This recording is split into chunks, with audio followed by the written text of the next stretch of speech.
हरये नमः हरये नमः। वक्रतुंड महाकाय सूर्यकोटि समप्रभ निर्विघ्नं कुरु देव सर्वकार्येषु सर्वदा।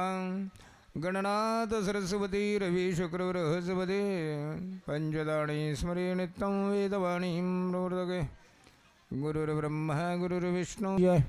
सद्गुरु वामनानंद स्वामी महाराज की जय। नमो व्यासाय विष्णुरूपाय व्यासरूपाय विष्णवे। नमो वे ब्रह्मविद्याय वसिष्ठाय नमो नमः। कृष्णाय वासुदेवाय हरे परमात्मने प्रणतक्लेशनाशाय गोविंदाय नमो नमः। ओम नमो भगवते वासुदेवाय। ओम नमो भगवते वासुदेवाय। ओम नमो भगवते वासुदेवाय। राजोवाच कशेतो परिक्त्याता आचरणात्मसुरा। श्रीशुकुवाच विश्वदेवश साध्यसना सभ्या परिश्रिताः। सिद्धचारणगन्धर्वी मुनिः ब्रह्मवादिवी विद्याधरोऽप्सरो किन्नरो पतगौरगे। निमेषमाणो मधवानो स्तूयमानश्च वहरत।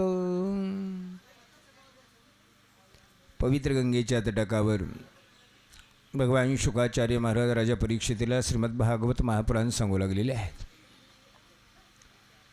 शुकाचार्य वर्णन करतात, हे राजन, मनुष्यानं कोणकोणत्या प्रकारचं पातकं केल्यानंतर कोणकोणत्या प्रकारचे दुःख या जीवाला भोगावं लागतात काल आपण पाहिले. 28 प्रकारचे नरक असणारे काल आपण ऐकले. पाप एक प्रकारचं होत नाही, पापाचे अनेक प्रकार आहेत. काही डोळ्यानं पाप होतं, कानानं पाप होतं, तोंडानं पाप होतं, मनानं पाप होतं, शरीरानं पाप होतं.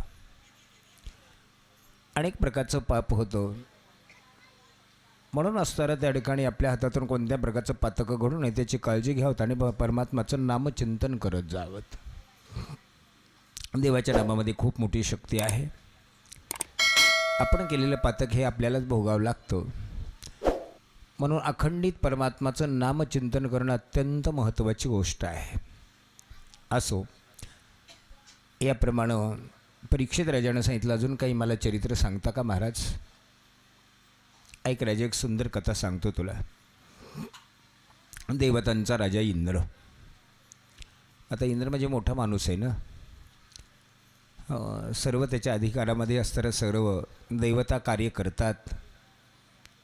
वरुण देव आहे, वायुदेव आहे, अग्निदेव आहे. सर्व देवता राजाच्या हातामध्ये आहे आणि त्या इंद्राच्या आज्ञेचं पालन सर्व करतात. म्हणून सर्वात मोठा असणारा देवतांचा राजा इंद्रराज सिंहासनावर बसलेले आहेत. अलंकार मंडित इंद्रराज. काय वैभव आहे इंद्राचं! वैभव काही साधी गोष्ट आहे का? फार मोठा माणूस आहे. त्या सभेच्या ठिकाणी बरीचशी मंडळी होती. आज सभा फार मोठी भरगच्च भरलेली होती आणि इंद्रराज मुख्य सिंहासनाच्या ठिकाणी. त्या सभेच्या ठिकाणी कोण होतं? त्या सभेच्या ठिकाणी मरुद्गण होते, वसु होते, रुद्र होते, आदित्य होते, ऋभू होते, विश्वदेव होते, साध्य होते, अश्विनुकुमार होते, सिद्ध होते, चारण होते, गंधर्व होते, ब्रह्मज्ञानी होते, मुनी होते, विद्याधर होते, अप्सरा होते, किन्नर होते, पक्षी होते, नाग होते. बरगच्च अशा प्रकारची असणारी ती सभा भरलेली आहे. मुख्य सिंहासनाच्या ठिकाणी राजा इंद्र आणि बाकीचे सर्व आपापले असणार विराजमान झालेले आहेत. आणि अशा अवस्थेमध्ये देवतांचे गुरु बृहस्पती दारात आले. पण इंद्र आपल्या ऐश्वर्यामध्ये, आपल्या वैभवामध्ये आपल्या दारात कोण आलं याच्याकडे पाहायलाच तयार नाही. बृहस्पती ऋषी बराच वेळ उभा राहिले, पण बृहस्पती ऋषीकडे तो इंद्र पाहायलाच तयार नाही. बऱ्याच वेळ दारामध्ये उभा राहिले आणि बृहस्पती ऋषीने विचार केला, ज्या दारामध्ये स्वागत होत नाही, ज्या दारात या म्हणत नाहीत, त्या दारात जास्त थांबत जाऊ नयेत. या म्हणलं तर दारात थांबावत. बृहस्पती ऋषी निघून गेले. पण काही वेळानं असतं मात्र इंद्राच्या लक्षात आलं की आपल्या हातातून फार मोठा अपराध घडला. आपले गुरु आपल्या दारात आले पण आपण गुरुकडे पाहिलं नाही, गुरुचं स्वागत केलं नाही, गुरुला या म्हणलो नाहीत. ही एक फार मोठी चूक झाली आपल्या हातून. इंद्रराज घाबरले आणि गुरुचा शोध करू लागले की आमचे महाराज पाहिले का, तुम्ही इकडे आलते का, पाहिले का महाराज, पाहिले का, इकडे आलते का आमचे महाराज, पाहिले का. पुष्कळ शोध केला पण बृहस्पती कुठं दिसत नाहीत. इंद्रराज खूप मोठे घाबरले, कारण आता काही खरं नाही. बोल नका हो माता भगिनी. खूप घाबरले की काही खरं नाही. गुरु जर एकदा बिघडले तर मग काही खरं नाही बरं का. गुरु कधीच बिघडून येत. गुरु बिघडल्यावर काही खरं नसते. पण गुरुला शांत ठेवायचं, गुरुच्या त्यांच्या म्हणण्याप्रमाणे वागायचं. आता काय करावं म्हणले, गुरुची भेट होत नाही. पुष्कळ शोध केला, माझ्या हातातून खूप मोठा अपराध घडला, पुष्कळ शोध केला पण गुरु काही भेटत नाही आहेत. आता काय करणार, घाबरून गेले इंद्रराज.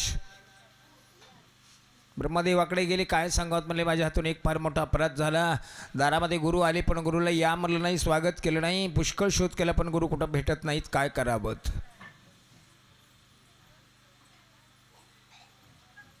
नारायण नावाची कवच विद्या धारण करा तुम्ही आणि विश्वरूपाचा आधार घ्या, तर मला गुरुपासून भीती वाटणार नाही.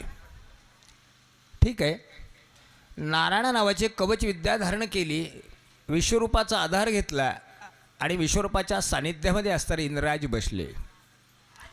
आता थोडं बरं वाटायला बरं का, नाही तर भीतीच वाटू लागली.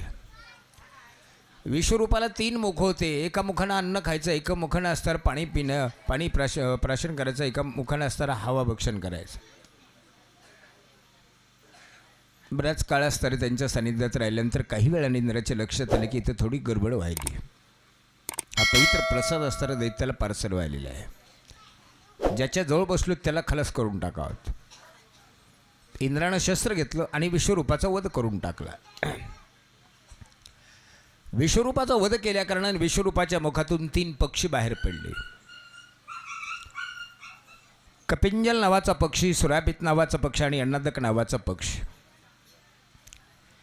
विश्वरूपाचा वध केल्या कारणाने इंद्राला ब्रह्महत्येचं पातक लागलं. अत्यंत भयानक पातक होतं, ते फार मोठं पातक होतं. काय करावं त्या पातकाला. आता इंद्रराज घाबरले, आता या पातकाला मी काय करू. मग इंद्रानं त्या पातकाचे 4 भाग करून टाकले. आपल्याकडं नको ते पातक, 4 लोकाला ते पातक वाटून टाकलं. मोठे माणसं आपल्याकडे घेऊ देत नाहीत, अंगावर येत नाही, हुशार असतात.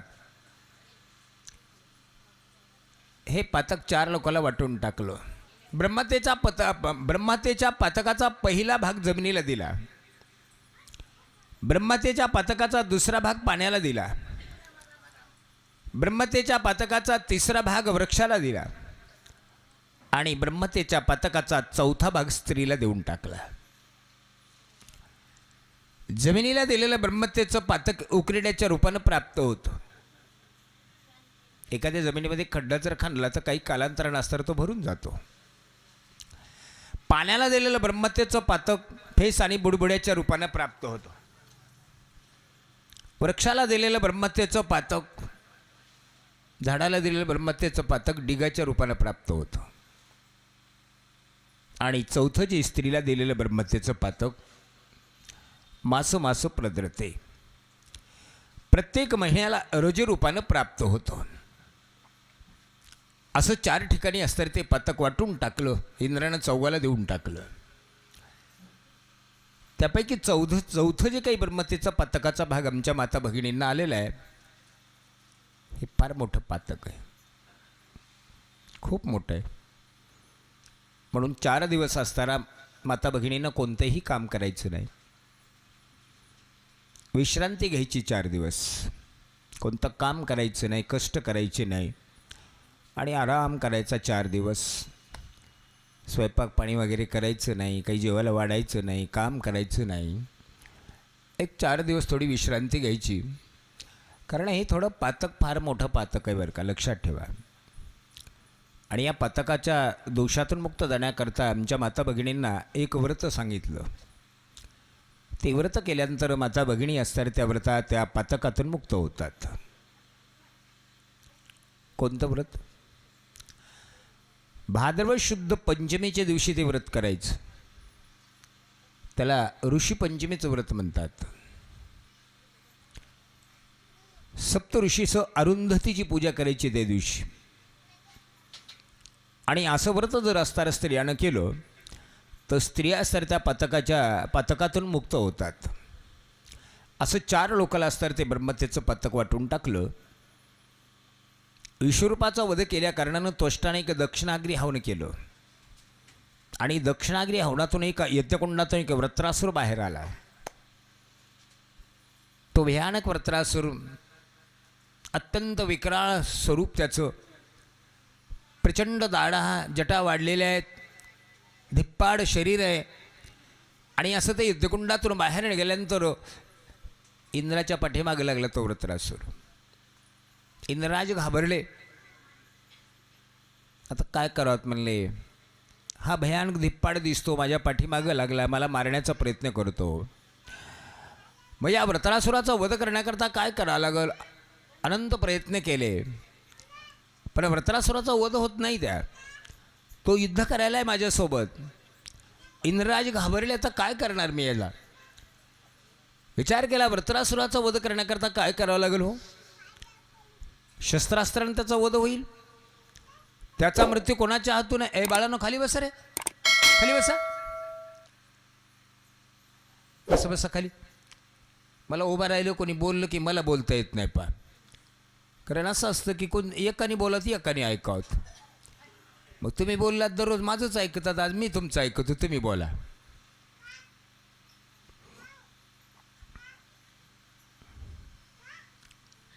गेलं का नाही भागवत? कुठं आलं तर मग विचार केला काय करावं. याचा मृत्यू कशाने आहे? याचा मृत्यू असणारं एक जणाच्या अस्थी पाहिजेत आपल्याला. आणि त्या अस्थी जर भेटल्या तर ह्या वृत्रासुराचा वध होऊ शकतो. कोणाच्या पाहिजेत अस्थी? अगदी बरोबर सांगितलं आहे की नाही? दधीची ऋषीची अस्थी पाहिजेत. आणि त्या अस्थी जर आपल्याला भेटल्या तर नक्कीच असतं याचा वध होऊ शकतो. मग इंद्रराज असताना दधीची ऋषीच्या आश्रमाकडे गेले.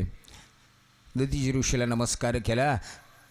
दधीची ऋषीने विचार केला, वा वा, एवढा मोठा माणूस आज आमच्या आश्रमात आले. आता इंद्र आश्रमात येणं, एखाद्या झोपडीमध्ये येणं म्हणजे एखादा मोठा माणूस आणि एखाद्या गरीबाच्या झोपडीमध्ये आल्यानंतर त्याला किती कौतुक वाटेल हो. मला सांगा, एखादा मुख्यमंत्री आणि एखाद्या गरीबाच्या झोपडीमध्ये येऊन बसले आपल्या चवळ्यावर, त्या गरीबाला किती कौतुक वाटेल बरं. एवढा मोठा माणूस आमच्या घरी आले, वा आमचं काय भाग्य म्हणले. दधीची ऋषीने विचार केला, वा वा वा, काय भाग्य म्हणले, तुमच्यासारखे आज देवतांचा राजा इंद्र आणि माझ्या आश्रमामध्ये आलं, माझं किती भाग्य म्हणले. यथायोग्य स्वागत असतं इंद्राचं केलेलं आहे. आणि विचार केला, काय आहे म्हणणं, काय आज कसं काय येणं केलं आमच्याकडे? इंद्रानं सांगितलं, महाराज आज काम पडलं, तुमच्याकडे यायचं म्हणून आलो बरं का. बरं काय काम आहे म्हणले, बोला ना. इंद्रानं सांगितलं, महाराज एक वस्तू पाहिजे तुमच्या जवळची आम्हाला, आणि ती वस्तू मागण्याकरता आलो तर मी तुमच्याकडे. आमच्या दधीची ऋषी म्हणले, काय माझ्यापाशी काय असणार, मी आश्रमात आहे, परमात्माचं नामस्मरण करत असतो म्हणले, माझ्याजवळ काय म्हणले. इंद्रानं सांगितलं, जगात जी वस्तू नाही ती तुमच्यापाशी म्हणले. अशी कोणती वस्तू आहे माझ्यापाशी? आणि ती वस्तू जर आम्हाला भेटली तर आमचा प्राण वाचतो. अशी कोणती वस्तू आहे माझ्यापाशी? आहे, तुमच्या अस्थी पाहिजेत. तुमच्या अस्थी जर आम्हाला भेटले ना तर तो यज्ञकुंडातून बाहेर निघालेला वृत्रासूर आमच्या पाठीमागे लागला आहे आणि त्या वृत्रासूराचा वध असताना तुमच्या अस्थीपासून होतो म्हणले. असं का? काय हरकत नाही, मग देतो मी माझ्या अस्थी. यांना काय म्हणावं? यांना संत म्हणावं आहे की नाही? जगाच्या कल्याणा संताच्या युवती देह कष्टविती परोपकार आहे. आणि जगाचं कल्याण होत असेल, सगळ्यांचं कल्याण होत असेल, आणि एखादी वस्तू माझ्यापाशी जर असेल आणि त्याचा फायदा जर समोरच्याला होत असेल तर मनुष्यानं अवश्य देऊन टाकावं. तुमचा फायदा होत असेल, माझ्याजवळ वस्तू असेल तर काय हरकत द्यायला? याला संत म्हणायला काय हरकत नाही ना. दधीची ऋषीने विचार केला, ठीक आहे, तुमचं सगळ्याचं कल्याण होत असेल तर माझ्या अस्थी मी तुम्हाला देऊन टाकतो. अस्थी म्हणजे हाडं देईल का कोणी कोणाला? हां, मग दधीची ऋषीनं अस्त्र आपल्या अस्थी काढल्या आणि इंद्राच्या हातामध्ये देऊन टाकल्या. घ्या म्हणले, तुम्हाला काम पडलं नाही याचं, घ्या. तुमचं कल्याण होत असेल ना तर काय हरकत नाही, मी देऊन टाकतो. विश्वकर्माला बोलून घेतलं आणि उत्तम प्रकारचे एक शस्त्र तयार केलं त्यापासून आणि इंद्राच्या हातामध्ये ते शस्त्र दिलं. मग इंद्रास्त्र त्या ठिकाणी ते शस्त्र घेऊन असताना वृत्रासुराच्या पाठीमागे लागली. चल वृत्रासुरा ये म्हणले आता समोर. वृत्रासुर म्हणला, आतापर्यंत भीत होता ना, आता माझ्या मागं लागल्या, याच्यापाशी काय आहे काय की? आणि मग त्या वृत्रासुराचं आणि इंद्राचं इतकं युद्ध सुरू झालं म्हणताल की भयानक अशा प्रकारचं युद्ध सुरू झालं. घनघोर युद्ध सुरू झालं आणि युद्ध करून करून करून दधीची ऋषीच्या अस्थीपासून तयार केलेलं शस्त्र होतं. त्या शस्त्रानं असताना त्या वृत्रासुराचा काय केला? वध करून टाकला. बरं, हा वृत्रासुर कोण होता हो? यज्ञकुंडातून बाहेर आला हा वृत्रासुर कोण होता? ऐक, सांगतो राजा. एक सार्वभौम नावाचा, एक चित्रकेतू नावाचा राजा होता. सार्वभौम राजा म्हणजे त्याला काहीच कमी नाही. राजाचे प्रकार आहेत: महाराजा, राजा, सार्वभौम राजा. सार्वभौम राजा काय कमी तिथं? वैभवशाली असतं तो चित्रकेतू नावाचा राजा.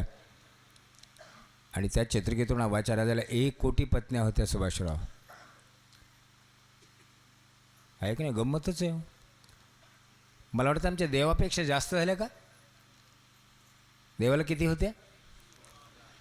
16,108 होत्या. रावणाला बायका किती होत्या?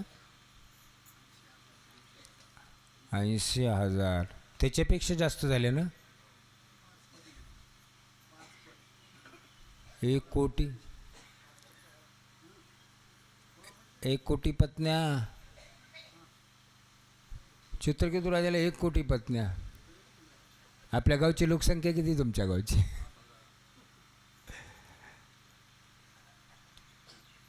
आपल्या शरीरात नाड्या किती? अत्यंत सूक्ष्म नाड्या आहेत. काही नाड्या दिसतच नाहीत आपल्याला डोळ्यानं. त्यांना दवाखान्यामध्ये असणारं मशीनद्वारेच पाहावं लागतं. अशा सूक्ष्म आहेत. काही काही मोठ्याल्या, काही दिसतात डोळ्यानं, काही काही दिसत नाहीत. इतक्या सूक्ष्म नाड्या आहेत आपल्या शरीरामध्ये. 1 कोटी. त्याच्यात 3 नाड्या अत्यंत महत्त्वाच्या आणि त्याच्यावर आपल्या शरीराची रचना सगळी सांगता येईल. सुषमा, पिंगला आणि विडा याच्यावर असताना पूर्ण आपल्याला त्या शरीराची रचना सांगता येते. लक्षात ठेवा.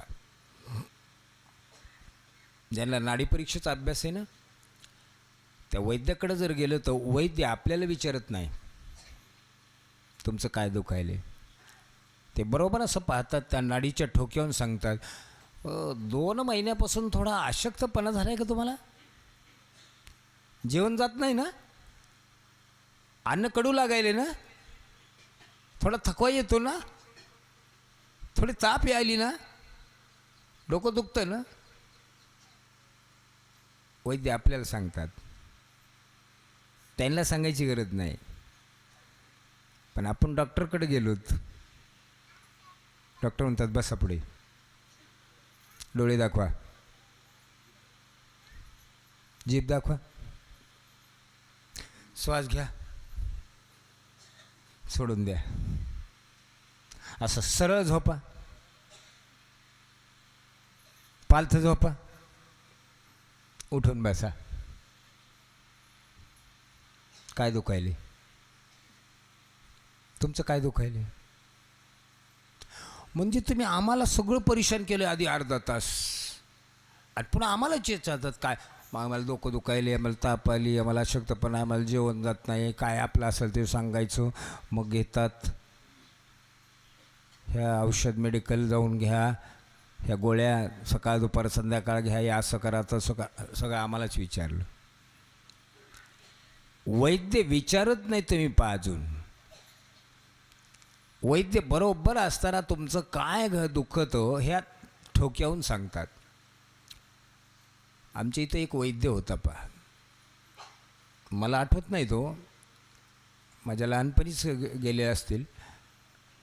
इतकं प्रसिद्ध होतं तो वैद्य की मला कदाचित तुमच्या गावातले जुन्या म्हातारे पण गेले असतील एका दिवस,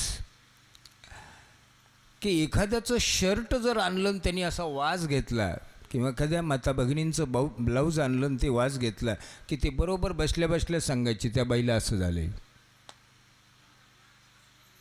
त्या पुरुषाला हे दुखायले त्याचं, फक्त त्याचा वास घेतलं की ते सांगायचे. पाहायला तर सांगलच समोर, पण कदाचित त्याला येता येत नसेल, अत्यंत त्याची तब्येत बिघडली असेल आणि त्याच्या घरच्याने एखादं शर्ट आणलं नाही, एखाद्या ब्लाऊज जर आणलं आणि ते घेऊन आता असं पाहिलं की ते सांगायचे बसले. असं प्रसिद्ध होतं वैद्य. आमच्या गावाचं नावच होतं ते, एक वैभव होतं. फार दिवसाची गोष्ट आहे ती, जुनी. नाडी परीक्षेचा अभ्यास लागतो बरं का, आणि नाडी परीक्षेचा ज्यांचा अभ्यास आहे त्यांना आणि खरंच असताना माहिती असते. चला, तर मला सांगायचं काय की त्याच्यामध्ये 3 नाड्या अत्यंत महत्त्वाच्या आहेत. चित्रकेतू नावाच्या राजाला 1 कोटी पत्न्या होत्या, त्यापैकी 3 अशांना अत्यंत आवडत्या होत्या. परंतु चित्रकेतू राजा अत्यंत दुःखी होता. एक वेळेस दधीचीने विचार केला, का रे राजा का दुःखी आहे तू? म्हणले काय करायचं माझ्या वैभवाला, एवढं मोठा वैभव आहे म्हणले, एवढं मोठाले महाल आहेत मला, माझं ऐश्वर आहे, किती मोठा माणूस आहे मी, सार्वभौम राजा, पण मला एका गोष्टीचं अत्यंत दुःख वाटतं.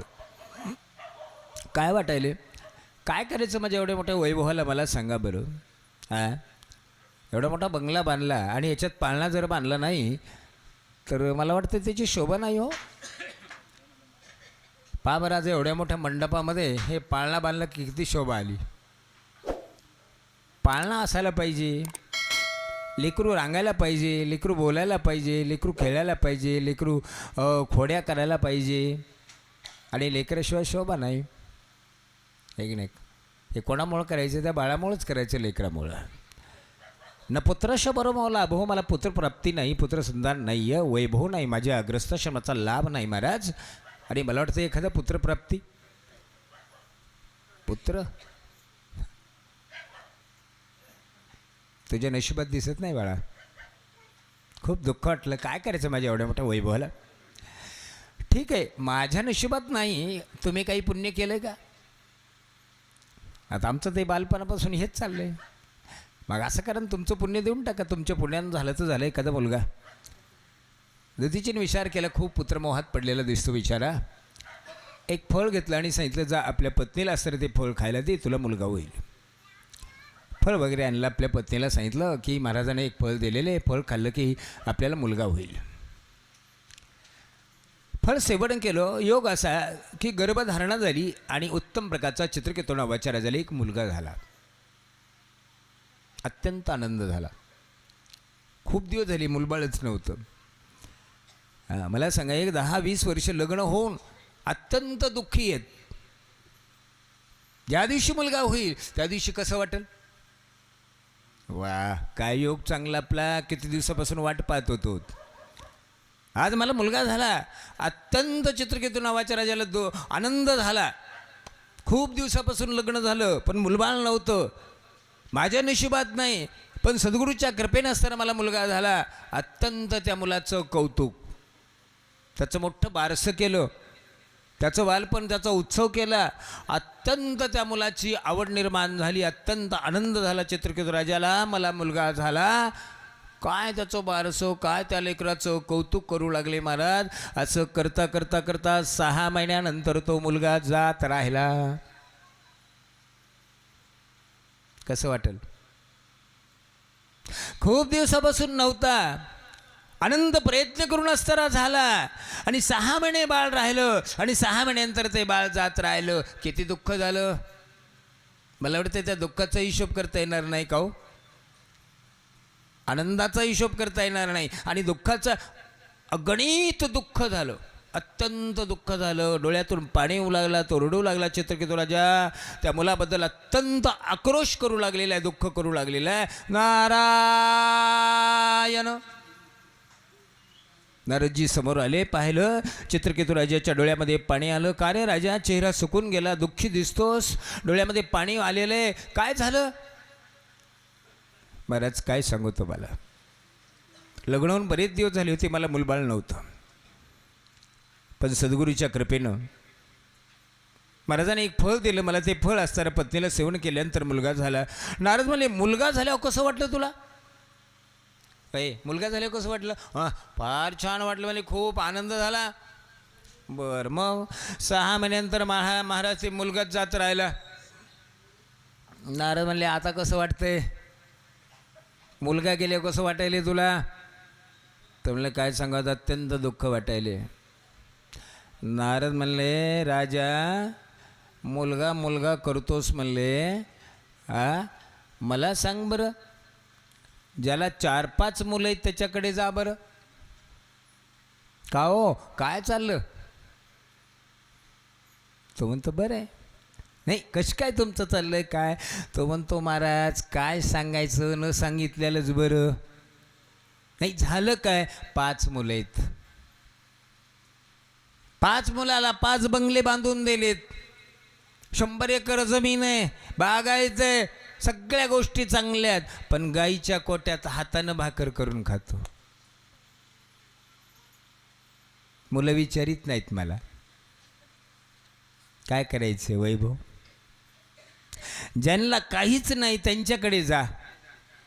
का हो, काय चाललं? तर म्हणतो काय सांगू तुम्हाला, 5 बंगले, जमीन एवढी, पैसा भरपूर आहे, सोनं नाणं घरात आहे, वैभव आहे सगळे, पण मुलबाळ नाही. एखादं मुलबाळ असतं तर बरं झालं असतं. ज्याला आहे तो दुःखी, ज्याला नाही तोही दुःखी. सुखी कोण आहे? मुलं असणारे सुखी आहेत का? विचारा ना, मुलं असणाऱ्याला सुखी आहेत का? आणि नसणाराच दुःखी आहे. मला वाटतं दोघांचं उत्तर एकच आलं का हो? काय पडलास त्या पुत्र मोहामध्ये राजा? मुलगा मुलगा मुलगा मुलगा, इतकं मुलाबद्दल असतं तो ध्यास धरलास. मुलगा आपल्यासोबत येणार आहे, टाकते आपल्याबरोबर उडी. अतिच प्रेम आहे वडिलावर, टाकणं उडी बरोबर. टाकतं का? काय करतं? पेटवून देतो मात्र. त्याची वाटच पाहतो, याला केव्हा पेटवून द्यायचं ते. इतकी नितांत पत्नी प्रेम करती. किती मालकावर प्रेम आहे. गावाला गेल्या तर जेवण करत नाहीत ते येऊस तर. आपल्यासोबत कुठोर येतात, टाकतात उड्या. मालक फार चांगले होते, फार झालं तर उंबरट्यापर्यंत वाटी लावायला येतात. सखे सोयरे, इष्ट मित्र, गणगोत आपल्यासोबत कुठोर येईल? स्मशानभूमीपर्यंत येईल. मुलगा कुठोर येईल? फार झालं तर त्याचं एक 10-15 दिवस सगळं कर्म करील, एकदा गोड जेवून सगळ्याला जेवू घालील, संपलं. कोणी नाही कुणाचं. उग मायेचा पसार आहे. माझं माझं माझं करून सगळं गोळा करायचे, जवळ घ्यायचे. शेवटी कोणी नाही. बहीण कुणाची, भाऊ कुणाचा, नाही कुणाचे कुणी. अंती जासील एकल्या प्राण्या, माझे माझे म्हणून प्राण्या मायेचा बाजार. कोणी जाणार नाही, कोणी येणार नाही बरोबर. अगं माझं माझं माझं करायचं, ही माझी बायको, माझे लेकरं, माझे नातवंड, माझं घर, माझं अमुक. कोण आहे कोणाचं रे? कोणी नाही कोणाचं. फार झालं तर त्याची आठवण एक 10-15 दिवस करतेत, गोड जेवण होसतो झालं, त्याला विसरतेत, पुन्हा लागतेत कामाला. ते गेलं म्हणून काही घर बंद पडलं का कोणाचं? मला सांगा बरं. कसाही किती मोठा माणूस असू द्या, किती कर्तबगार असू द्या, ते गेला म्हणजे घर बंद पडलं का? नाही नाही. आज ते गेला की 15 दिवसांनी सुरू करते एखादा बंगला बांधायला. 10 एकरचा सौदा करते जमिनीचा, पुन्हा लागतेत कामाला आपापल्या. काही नाही, उगं मायेचा पसार आहे माझं म्हणायचं. गेल्यानंतर कोणी नाव घेत नाही. काही खरं नसतं माणसाचं. काय पडलास त्या पुत्रमोहामध्ये राजा? अरे दे छंद सोडून. कोणी नाही कुणाचे, मायेचा पसारा आहे, हे सगळं सोडून दे आणि परमात्माचं चिंतन कर, देवाचं चिंतन कर, नामस्मरण कर आणि ते तुझ्यासोबत येणार आहे, बाकी काही येणार नाही. असं नारदानं सांगितलं. मग इकडेच विमानामध्ये बसलं, आपल्या पत्नीला घेतलं आणि वेगवेगळ्या प्रकारच्या लोकांची माहिती सांगत सांगत सांगत, याला विष्णुलोक म्हणतात, त्याला वरुणलोक म्हणतात, त्याला चंद्रलोक म्हणतात, त्याला सूर्यलोक म्हणतात, त्याला ब्रह्मलोक म्हणतात. असं विमान फिरत फिरत फिरत कैलास पर्वताकडे आलं. विमान थांबलं थोडं. एका पत्नीने विचारलं, याला कोणता लोक म्हणतात? थोडं विमान थांबलं आणि सांगितलं, इथं शिवलोक आहे. हे बरं, इथं कोण राहतं? इथं भगवान शंकर राहतात म्हणले. थोडं विमान थांबलं आणि चित्रकेतू राजा समोर पाहू लागला तर भगवान शंकर बसलेत समोर. नंदिकेश्वर आहे, बाकीची बरीचशी शिवगण मंडळी बाजूला बसलेली आहे आणि यांच्या समक्ष असणाऱ्या पार्वती महादेवाच्या मांडीवर बसल्या होत्या. चित्रकेतू राजानं पाहिलं आणि चित्रकेतू राजाला हसू आलं. अरे काही लाज वाटत त्या पार्वतीला? एवढे ज्ञानी लोक इथं जवळ बसलेत आणि या सर्वांच्या समक्ष असणाऱ्या पार्वती आपल्या महादेवाच्या मांडीवर बसली. हसला. एकदम पार्वतीची दृष्टी पडली. चित्रकेतू राजा, एवढे ज्ञानी लोक माझ्या बाजूला बसलेत पण कोणी हसत नाहीत, आणि तो हसला असेल तर तुला वृत्र योनी प्राप्त होईल, शाप देऊन टाकला.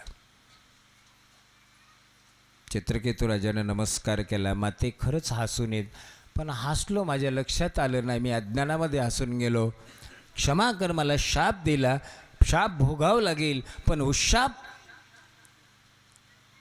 मग पार्वती मातेनं सांगितलं, राजा तुला दधीची ऋषीच्या अस्थीपासून तुझा वध होईल. आलोत का पहिल्या जाग्यावर? असं भागवतात खाली जावं लागतं की वर यावं लागतं. आणि म्हणून त्या अस्तारा यज्ञकुंडातून निघालेला वृत्रासूर आहे की नाही, आणि त्याचा वध करण्याकरता दधीची ऋषीच्या अस्थीपासून त्याचा वध करून टाकलेला आहे. अशा प्रकारची वृत्रासुराची कथा सांगण्यात आलेली आहे. परीक्षित राजाने एक प्रश्न विचारला. म्हणले, महाराज एक दुसरी दिवशी मला तुम्ही कथा सांगितली होती हो, त्या दिती आणि कश्यपाचा संयोग झाला आणि दितीला 2 मुलं झाली. त्यापैकी एका मुलाचं चरित्र सांगितलं, पण एक मुलगा राहिला तुमच्याकडे. कोण राहिला? कोण राहिला? श्री शुकोवाच. साधुपृष्ठ महाराज हरेश्वरी महद्वृतम यदम भागवत महात्म भगवद्विवर्धनम. एक दुसऱ्या दिवशी कथा सांगितली होती तुम्ही की दिती कश्यपाचा संयोग, दितीला 2 पुत्र झाले. एकाचं सांगितली कथा, एक राहिला ना का नाही? कोणता राहिला सांगा ना कोणतरी. परीक्षितीने आठवण करून दिली शुकदेव महाराजांना, तशी तुम्ही मला आठवण करून द्या. हिरण्यक्षची कथा सांगितली, पण हिरण्यकश्यप राहिला तुमच्याकडे सांगायचं. महाराज कसं लक्ष होतं भागवतात परीक्षित राजाचं. असं भागवतात लक्ष असावं बरं का. लगेच सांगितलं की तुमच्याकडं राहिलं, एवढं सांगा ना महाराज, मला ऐकण्याची खूप मोठी आतुरता लागलेली आहे. असं एकाग्रंत करणानं असणारा कथा ऐकत जावं. लगेच विचारलं, हे राहिलं तुमच्याकडे सांगायचं. बरं झालं आठवण केली, सांगतो आता तुला. दितीचे जे 2 पुत्र आहेत त्यापैकी हिरण्याक्ष नावाच्या दैत्याचं वध करण्याकरता परमात्माने वराह अवतार धारण केला. हिरण्यकश्यप नावाचा मुलगा. हिरण्यकश्यपूने विचार केला, माझ्या भावाचा वध करण्याकरता देवानं वराह अवतार धारण केला आहे. आता देवाला असं अडचणीत टाकायचं की मला मृत्यू नको म्हणून मागायचे. देवाला फारच अडचणीत टाकून द्यायचे. कोण्या देवाची साधना करात लवकर प्रसन्न होईल? लवकर साधना करायची, त्याची उपासना करायची. असा कोणता दैवत आहे? ब्रह्मदेवाची आराधना करावत. आपल्या पत्नीला नेमकाच गर्भधारण झालेला होता, गर्भस्थापन झालेला होता कयादूच्या ठिकाणी. आणि कयादूला सांगितलं, कयादू उद्या मंदाराचर पर्वताच्या ठिकाणी मी तपश्चर्या करायला चाललो. कयादूने विचारलं, कशा करता? तपश्चर्या करायची कशा करता? अहो मला सांगा, एखादी साधना काहीतरी करायची असेल, उपासना करायची असेल तर त्याच्या पाठीमागं काहीतरी उद्देश असेल का? का म्हणलं, दत्त महाराजाच्या 5 वाऱ्या करायचं कबूल केलंय. दर गुरुवारी वारी करायची. याच्या मागं काय असेल का? काय असेल का नसेल? काहून वारी करायला? काहीतरी असू शकेल त्याच्या मागं. हा, नाही म्हणले, आमच्या मारुती रायाला शेरणी वाटायची रामनवमीला. ते देवाला काय पैशाचा आहार घालायचा आहे? कमून घालतात? शेरण्या का वाटतात? अभिषेक का करतात? वाऱ्या का करतात? काय कारण असेल? याच्या पाठीमागं असेल ना काहीतरी उद्देश. याच्या पाठीमागं उद्देश, माझं लेकरू पास होऊ दे, माझ्या लेकराला लेकरू होऊ दे, माझं असं होऊ दे, मी असं करील. याला कोणती भक्ती म्हणायचं? सकाम भक्ती. मारुतीराया, लेकराची ताप उतरू दे, एक अभिषेक करील. मारुतीरायाच्या कृपेनं ताप उतरली बाळाची.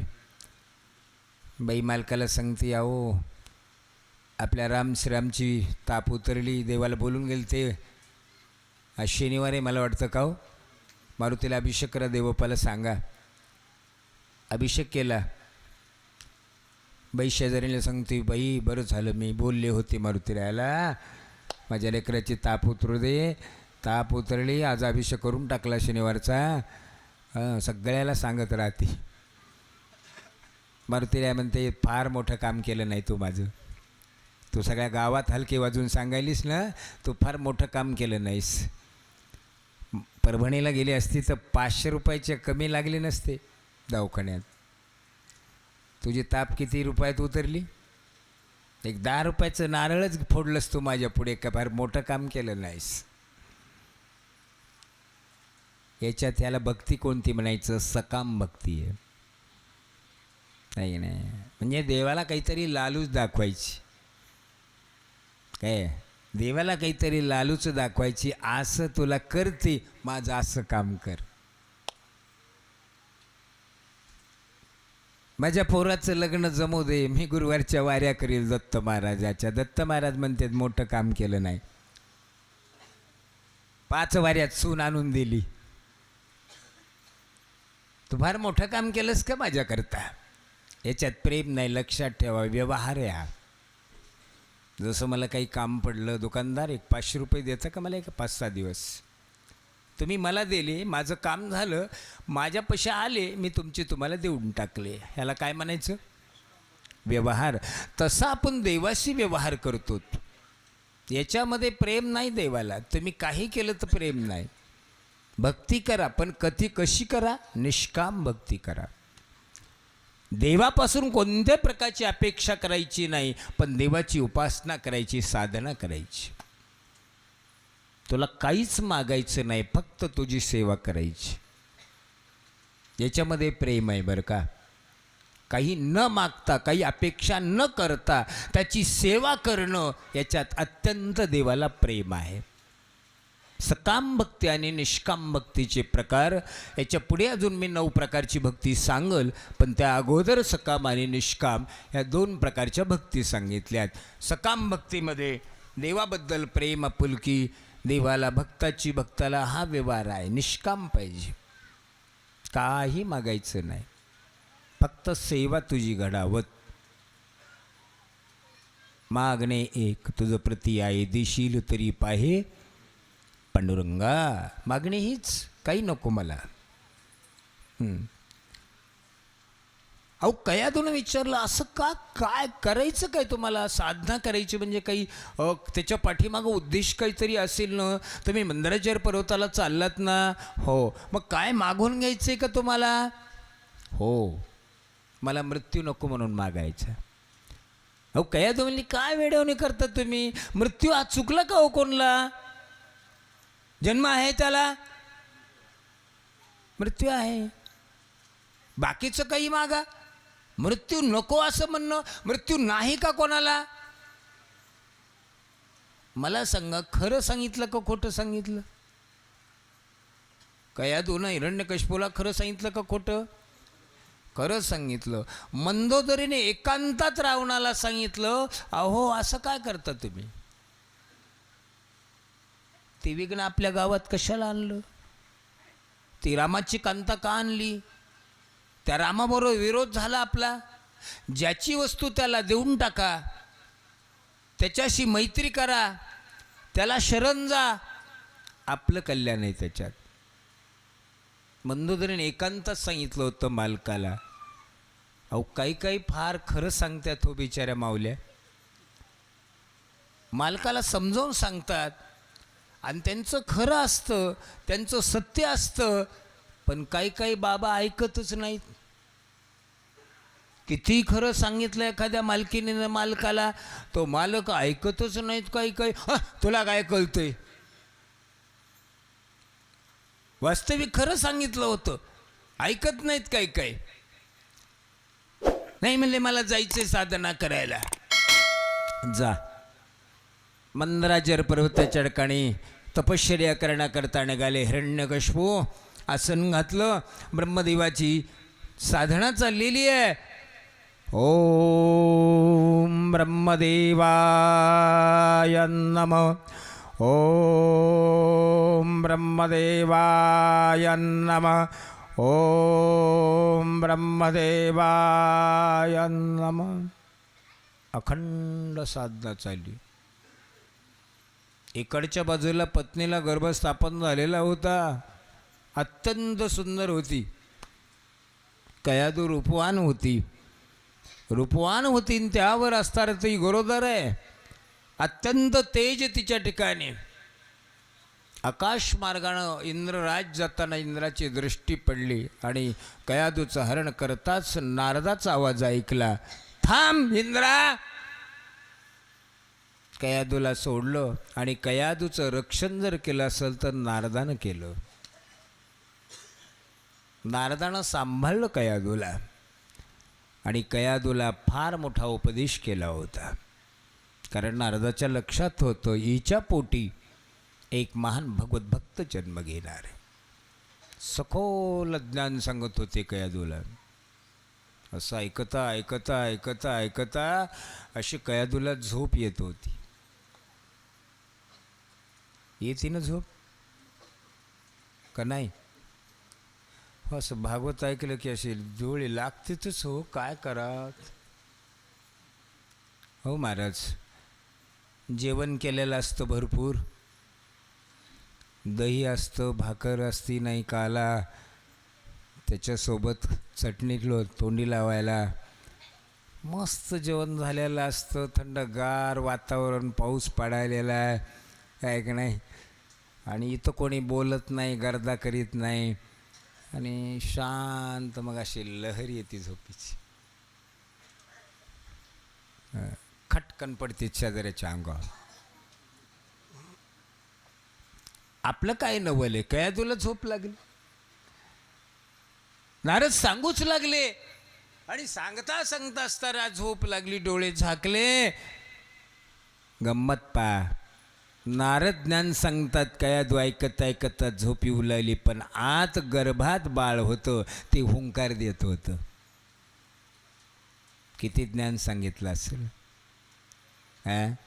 सत्पुरुषाची सेवा करत, साधूची सेवा करत, नामस्मरण करावं, असं प्रकारचं सांगताना आतून बाळ हुंकार देत होतं. एवढं नारदानं ज्ञान सांगितलं होतं. अशा माता भगिनीनं अवश्य भागवत ऐकावं. महान भगवत भक्त प्रल्हादासारखा मुलगा, कपिल देवासारखा मुलगा, मातेच्या पोटी जन्म घेतो. हे की नाही? भागवत कथा ऐकायची, रामायण ऐकायचं, मोठमोठ्या ग्रंथांचं वाचन करायचं, थोर पुरुषांचे चरित्र ऐकायचे, छत्रपती शिवाजी महाराजासारख्यांचं चरित्र पाहायचं. शूरवीर पुत्र असताना त्या मातेच्या पोटी जन्म घेतो. पण असं ते वाचन करायचं, ऐकायचं, धार्मिक ग्रंथ पाहायचे, आहे की नाही? थोर पुरुषांचे असताना त्या ठिकाणी चरित्र पाहायचे, असा सुपुत्र जन्म घेतो. आपण हे पाहत नाहीत, टी व्हीवर मालिका पाहतो. त्याचा परिणाम ह्या बाळाला होत असतो. लक्षात ठेवा बरं का. याच्यामुळे ऐकावं लागतं, कारण बाळाला संस्कार होणं अत्यंत महत्त्वाचं आहे. इकडच्या बाजूला कठोर तपश्चर्या चाललेली आहे. ओम ब्रह्मदेवाय नमः, ओम ब्रह्मदेवाय नमः, ओम ब्रह्मदेवाय. ब्रह्मांड डळमळू लागलेले. असा कोण तपश्चर्या करायलेला आहे? साक्षात ब्रह्मदेव प्रगट झाले. उघडा डोळे, बस झाली तपश्चर्या. आतापर्यंत अशी कोणी केलीच नाही. संतुष्ट झालो. माग काय मागायचं ते? हिरण्यकश्यपूनं सांगितलं, संतुष्ट आहेत का माझ्या? हो. मागू का? माग. मला मृत्यू नको. ब्रह्मदेवाने सांगितलं, हा शब्द काढून टाक, बाकी काही माग. का हो? हे शब्द बाजूला काढून टाक. कारण मृत्यू हा चुकला नाही कोणला. जन्म आहे त्याला मृत्यू आहे. बाकीचं काही माग मी द्यायला तयार आहे. जन्म आहे त्याला मृत्यू आहे. अटळ आहे. ज्यावेळेस गर्भस्थापन झाला त्याच वेळेस ठरलेलं आहे आपलं. आयुः कर्मंच वित्तंच विद्या निधनमे वच. आयुष्य किती आहे, याचं कर्म कसं आहे, याला विद्या किती मिळणार, याचा जन्म कुठं होणार आणि याचं मरण कधी येणार आहे, ठरलेलं आहे. जन्म जिथं व्हायचं तिथंच होतो. लक्षात ठेवा. कोणाचा माहेरी होईल, कोणाचा सासरी होईल, कोणाचा दवाखान्यात होईल, कोणाचा शेतात होईल, कोणाचा घरी होईल. काही काही लेकराचा जन्म वाहनातच होतो दवाखान्यात जाईपर्यंत.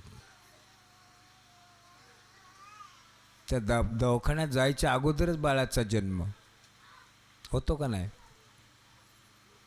आमच्या आत्याचा नातू, आत्याची सून आत्या घेऊन जावलेली दवाखान्यात परभणीला. आणताच रस्त्यानंच नातू झाला. जन्माचीच जागा ठरलेली आहे, मृत्यूची जागा ठरलेली आहे. जिथं यायचं तिथंच मृत्यू येतो. कोणाचा घरी येईल, कोणाचा दवाखान्यात येईल, कोणाचा गावाला येईल, कोणाचा पाण्यात येईल, कोणाचा अग्नीत येईल, कोणाचा औषधात येईल, हो, कोणाचा दोरीत येईल. म्हणतात आज तिथं गेला नसता त्या नदीवर तासं घडलं नसतं न हो. अरे जाणारच होता ते, त्याचं तिथं विधी लिखित होतं. एखाद्याचा रस्त्यानंच मृत्यू, चालता चालता धडक की तिथंच पडतं.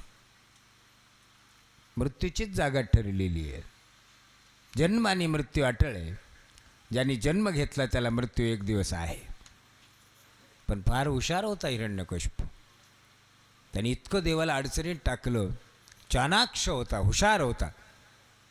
तर मला देवा ठीक आहे, माझा मृत्यू घरात नको आणि बाहेरही नको.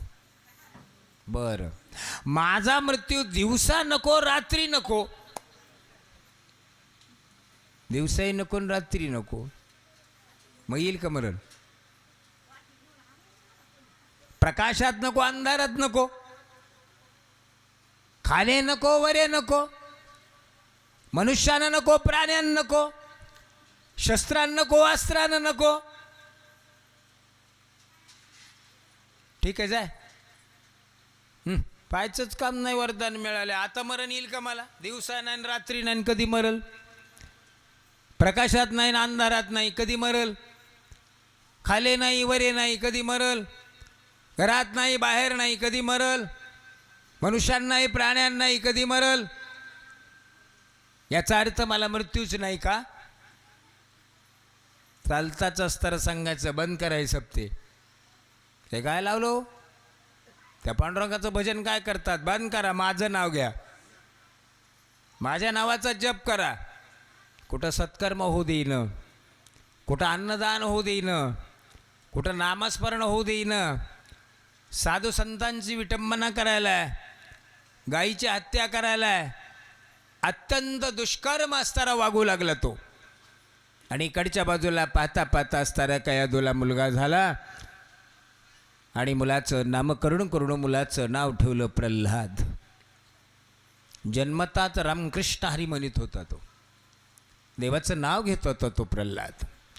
पाता पाता रांगू लागला, बोलू लागला, खेळू लागला आणि 5 वर्षाचा प्रल्हाद झालेला आहे. 5 वर्षाचा प्रल्हाद झाला. हिरण्यकशिपूनं सांगितलं, मला वाटतं प्रल्हादाला शाळेमध्ये घालत का हो? गुरुजीला बोलून घेतलं. गुरुजी कोण? कोणते गुरुजी होते? षण्डामर्क नावाचे गुरुजी. षण्डामर्क नावाचे गुरुजी होते आणि गुरुजीला बोलून घेतलं. म्हणले, गुरुजी आपल्या शाळेमध्ये मुलं किती? म्हणले 20-22 मुलं आहेत. आज आमच्या प्रल्हादाला शाळेमध्ये प्रवेश द्यायचा आहे. ठीक आहे, ध्यान पाठवून. मग गेल्यानंतर असा शाळा त्या काळात झाडाखाली असायच्या बरं का. जुना काळ होता तो. झाडाखाली उगाच 10-5 विद्यार्थी असायच्या. प्रत्येक गावामध्ये शाळा असायच्या. अशा का हो डाके मामा, तुमच्या काळामध्ये असतील लहान आले झाडाखाली कुठंतरी? मग 10-5 या तिथे यायची. ती खाजगी शाळा होत्या त्यावेळेस. मग ते गुरुजी शिकवायचे. तेव्हा शिकायला येत नव्हते कोणी. हे जनावरं घेऊन जायचे, गाई वासरं बळच आणायचे, त्यांना कसं तरी शिकवायचे. तर गावातून 10-5 कशी तरी तयार व्हायची. शाळेतच कोणी जात नव्हतं त्या काळामध्ये. झाडाखाली कुठंतरी आपल्या एखाद्या मंदिरात कुठंतरी शिकवायचं. आता किती शाळेचं काम झालं काय? एवढ्याला इमारती शासन इतका खर्च करतो, भयंकर खर्च करायला शिक्षणावर. इमारती मोठमोठ्याल्या बांधल्या, त्यांना आसनी व्यवस्था आहे. मला वाटतं त्यांना दूध पण आहे त्या मुलांना, दूध बिस्किट शाळेत. त्यांना जेवायलाही आहे तिथं, काही खिचडी वगैरे. त्यांना ड्रेस आहेत, त्यांना पाठ्यपुस्तक देतात, पुस्तकं देतात. मला वाटतं वाहनही त्यांना फ्री आहेत काही की आहे नाही. बस प्रवास करायला प्रवास पण फुकट आहे त्यांना. म्हणजे शासन किती लक्ष देतो बाळावर आता लेकराव शिक्षणावर. आज खूप देतं बरं का. मग इतकं आहे. आता त्या काळात काहीच नव्हतं ना, कुठंतरी झाडाखाली शिकवायचं, काहीतरी करायचं. मग प्रल्हाद शाळेमध्ये जाऊन बसले. आता गेल्यानंतर ते शिक्षण, मग गुरुजी आपलं शिक्षण कोणतं होतं? सगळे दैत्य कुळातलं. चांगलं नव्हतं शिक्षण. हे गाय दिसल्यावर कसं मारायचं गायीला, तिला कसं अडवायचं. एखादा काही सत्कर्म चालत असेल, एखादा सप्ताह चालत असेल, बंद करायचं कसा? हे लाईट कशी बंद करायची? वडा हे वायर फार गर्दा करायलेत, आळलेत. एका गावाला मी तुमचं गाव फार चांगले बरं का. एका गावाला गेलो बाळू महाराज आणि कथा चालू होती. लेकरं म्हणतात काही काही गावाची अशी विचित्र आहेत. आणि ते लेकरं म्हणले, बाबा दिवसभर आरडायला बडबड बडबड करायला, याचं बंद करायचं का? ती त्या स्पीकरच्या तिथं गेली आणि ते खटाखट ओढल्या त्या पिना आणि टाकलं बंद करू नये. मी म्हणलं काय झालं याला? ते स्पीकरवाले साऊंड सिस्टीमवाले जाऊन पाहिले, म्हणले हे काढले हो कोणी की? मग ते एकूण एकाला त्यांनी काढले, यांनी काढले. मी म्हणलं वा, चांगले लेकर आहे तुमच्या गावात. असं काही बंद करायचं हे असं शिक्षण सगळं. पण हे शिक्षण काय कामाचं? आमच्या प्रल्हादाला ते काही पटत नव्हतं. पा काही म्हणा तुम्ही, अरे काय शिक्षण आहे म्हणले, असं शिक्षण कुठं असतं का? शिक्षणामध्ये काही फायदा व्हावा. बरेच दिवस झाले. एके दिवशी असतं हिरण्यकशिपूनं मुलाला विचारलं, बाळा शाळेत जाऊन तुला किती दिवस झाले? म्हणले झाले 6 महिने मला. मग मला वाटतं शाळेमध्ये आता बरंच शिक्षण झालं असेल तुमचं नाही का? हो, गुरुजीनं बरंच आम्हाला शिकवलं. म्हणले बरं, काय काय झालं तुमचं आतापर्यंत शिक्षण? गुरुजीनं काय शिकवलं 5-6 महिन्यामध्ये? बाबा खूप शिकवलं ना. म्हणजे काय, आता विष्णू सहस्त्रनाम यायले आम्हाला, भगवद्गीता चांगल्या पद्धतीत वाचता यायली, ज्ञानेश्वरी चांगली वाचता येते, आणि भागवतालाही सुरुवात झाली. बरं, हे शिकतात का काय? तुम्ही येऊन पहा. प्रल्हादालाही शाळा पटतच नव्हती, अभ्यासच पटत नव्हता प्रल्हादाला, पण घरच्याच, काही काही लेकराला जाच वाटत नाही शाळेत, पण घरच्याच्या धाकामुळे शाळेत जातात.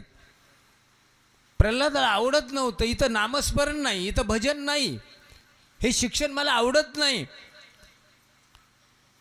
एके दिवशी गुरुजीनं सांगितलं, प्रल्हाद एक थोडंसं उभा राहा बरं, हे गर्दा करतात रे मुलं, यांचं कोणी बोललं तर नाव ले बरं याचं, मी इथं पाणी पिऊन येतो आत्ता. करतात ना गुरुजी एखाद्या मुलाला उभं, मला वाटतं शाळेत का नाही? हां, मॉनिटर सुभाषराव झालते का तुम्ही? नाही तुमच्या वर्गात? हो बरोबर आहे ना. तुमच्या एखाद्या मुलाला सांगतात उभा राहा मी येईपर्यंत. ठीक आहे जातो मी. गुरुजी गेले आणि प्रल्हादाने असणाऱ्या मुलांना सांगितलं, मुलांनो आता गुरुजी सांगतील ते ऐकायचं नाही, आता मी सांगेल ते ऐकायचं. आपण किती भाग्यवान आहेत रे, किती भाग्यवान आहेत आपण. मुलाला सांगू लागला प्रल्हाद. देवाने किती सुंदर शरीर दिलं रे आपल्याला. पण मला सांगा, डोळे केवढ्याचे आहेत हो बाळू महाराज? 500 रुपये, 1000 रुपये, 10,000, 1,00,000. हां, काय सांगू केवढ्याचे आहेत ते. चष्मा घ्यायला 2-2 हजार लागायलीत. मला वाटतं ऑपरेशन करायला 25,000, 30,000 लागतात, 40,000पर्यंत. त्यालाच टाकण्यावर आहे आपल्या. इथं तर आयुष्य पाहिजे या डोळ्यांना. या डोळ्याची तुलना करता येईल का? केवढ्याचा डोळा असेल? कानं केवढ्याचे आहेत सांगता येतील? कानाची किंमत कधी कळेल? ज्यांना ऐकू येत नाही त्यांना कानाची किंमत कळते, ज्यांना डोळे नाहीत त्यांना डोळ्याची किंमत कळते, ज्यांना पाय नाही त्यांना पायाची किंमत कळते. हात किती छान दिले, डोळे दिले, तोंड दिलं बोलायला. कशा करता दिले हात देवानं बरं आपल्याला? कर टाळी बोला मुखे हरिनाम. हातानं टाळी वाजवा, टाळी वाजीत जावत बरं का. आपल्याला फार लाज वाटते टाळी वाजायची, आहे की नाही? एखादं भजन करा म्हणलं एखादे महाराज चला वाजवा, असं बरं. हां, टाळीच वाजत नाहीत. टाळीमध्ये फार फायदा आहे हो, तुम्हाला सांगतो. वैज्ञानिक दृष्टिकोनातून विचार केला तरी टाळी वाजवणं चांगलं, आणि पौराणिक दृष्टिकोनातून विचार केला तरी टाळी वाजवणं चांगलं. महाराज लोक म्हणतात टाळी वाजवा, भजन करा. आमचं विज्ञान सांगतं टाळी वाजवत जा. टाळी वाजवल्यावर काय फायदा आहे? त्यांना बीपी का, अटॅक येऊन गेला का एखादा, शुगर वगैरे आहे का काही? अशा माणसांनी टाळी मोठ्याने वाजी जावत, असे कन कन कन वाजवायची. काय होतंय फायदा? अशी मोठ्यानं टाळी वाजवली की आपल्या शरीरात ऊर्जा निर्माण होती, आणि ऊर्जा आपल्या शरीरात तयार झाली की आपल्या शरीरातला रक्तप्रवाह अतिशय व्यवस्थितशीर चालतो.